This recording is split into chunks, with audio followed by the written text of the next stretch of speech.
In 1940, a tiny piece of bent wire became a symbol of rebellion against the Nazis. Not a weapon, not a flag, not a printed manifesto.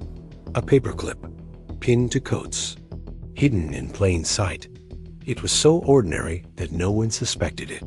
But this object, sitting in your drawer right now, once represented resistance, identity, and quiet defiance. And that is only one chapter of its story. You have touched one. You have twisted one absent-mindedly.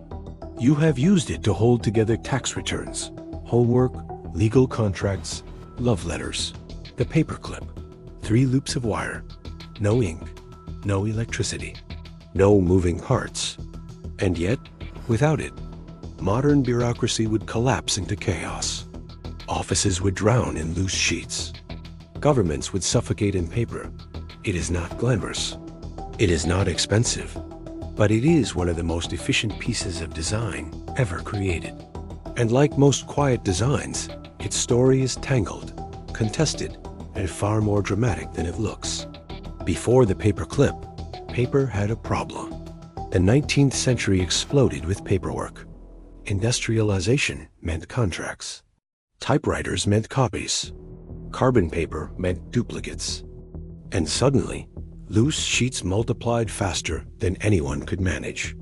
People stabbed papers with straight pins. They pierced documents with sewing needles. They tied bundles with string. Or worse, they punched holes and stitched them together permanently. Clumsy, damaging, inefficient. The world needed something temporary, something gentle, something reusable. In 1867, an American inventor named Samuel B. Fay patented a bent wire device designed to attach tickets to fabric. It wasn't intended for paper, but the shape was close. Soon after, other inventors experimented with bent wire fasteners. By the 1870s and 1880s, patents flooded in, each slightly different, each claiming improvement. The breakthrough came in 1899. A company in England, Gem Manufacturing Ltd., began producing a simple double-loop wire clip. It had no patent, no grand inventor story, no dramatic origin moment, just elegant geometry. 2 opposing curves, tension distributed evenly across contact points. The design gripped paper firmly, without tearing, without puncturing, without leaving a trace. It became known as the Gem Clip, and it quietly dominated the world. The brilliance of the paperclip is mechanical. It uses torsion, elastic deformation, stored potential energy. When you slide paper between the loops, the wire flexes microscopically. The metal wants to return to its original shape. That restoring force creates friction. Friction creates grip. 3 simple bends in a single piece of steel. No welds, no screws. No assembly. Minimal material. Maximum utility. It is a masterclass in industrial efficiency. And because it was never patented successfully, it spread freely. Manufacturers everywhere copied it. Improved steel quality, standardized sizes, automated production. By the early 20th century, the paperclip was everywhere, silent, ubiquitous, indispensable. The paperclip became a symbol of something larger: organization, order, control over chaos. It thrived alongside filing cabinets, alongside bureaucratic expansion, alongside corporate empires. As governments grew, so did paperwork. Tax forms, military records, census data, insurance policies. The paperclip became the quiet infrastructure of modern administration. And then something unexpected happened. It became political.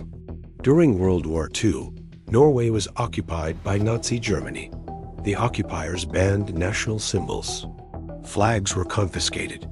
Pins were forbidden. Public expressions of identity were dangerous. So Norwegians found something small, something subtle. They began wearing paper clips on their coats. Why? Because the clip symbolized unity, holding together, connection. a reminder that Norwegians were bound to each other. It was quiet resistance, a silent message. Occupiers eventually banned the practice, but the symbolism survived. After the war, a giant paperclip monument was erected in Norway, a tribute to unity, a tribute to defiance, all from a bent piece of wire. The paperclip's history is not entirely clean. There is a persistent myth. Many believe a Norwegian inventor named Johan Valler invented the modern paperclip. He did patent a design in 1899, but it was not the gem shape. His design lacked the inner loop. It held paper poorly. Yet for decades, Norway celebrated him as the inventor. National pride overpowered engineering accuracy. The myth spread internationally. Even Microsoft once included Valler in historical references. But historians eventually corrected the record. The gem design, likely British, proved superior. The truth? No single heroic inventor, no dramatic breakthrough, just incremental improvement. Another controversy? Paper clips were once used in disturbing ways during totalitarian regimes. In Nazi camps, clerical workers processed unimaginable amounts of documentation, transport lists, prisoner numbers, execution records. Paper clips held those pages together, an object of order. Used in systems of horror, the paper clip is neutral, but systems are not. Even in modern times, the clip reveals something about us. In 2005, a Canadian man named Kyle McDonald traded one red paper clip online, one trade at a time. From a paper clip, to a pen, to a doorknob, to a snowmobile, eventually to a house. It was called One Red Paperclip, a viral experiment in value and trust. An object worth less than a cent, traded into real estate. The paperclip became a symbol again, of networks, of possibility, of leverage. The paperclip survived the digital age. Email replaced memos. Cloud storage replaced filing cabinets. And yet, offices still buy billions of paperclips annually. Because paper still exists. Because signatures still matter. Because sometimes, the simplest tool is the most reliable. No battery required. No software update needed. No subscription fee. Just steel, bent precisely, into purpose. The design has barely changed in over a century.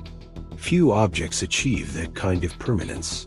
Most evolve, most upgrade, most disappear. The paperclip remains. The paperclip teaches something subtle. Not all revolutions are loud. Not all innovations are glamorous. Some inventions succeed not because they are complex, but because they are sufficient. It solved a problem elegantly. It scaled globally. It symbolized unity. It survived myth. It witnessed history. It held together empires of paperwork. And it did it with 3 bends of wire. The smallest objects often carry the heaviest stories. If you enjoy uncovering the hidden architecture of everyday life, subscribe. Like this video to support more cinematic micro-histories. And tell us in the comments, what ordinary object should we uncover next? You already know the object. You don't know the story. Subscribe to ObjectLore for more hidden histories hiding in plain sight.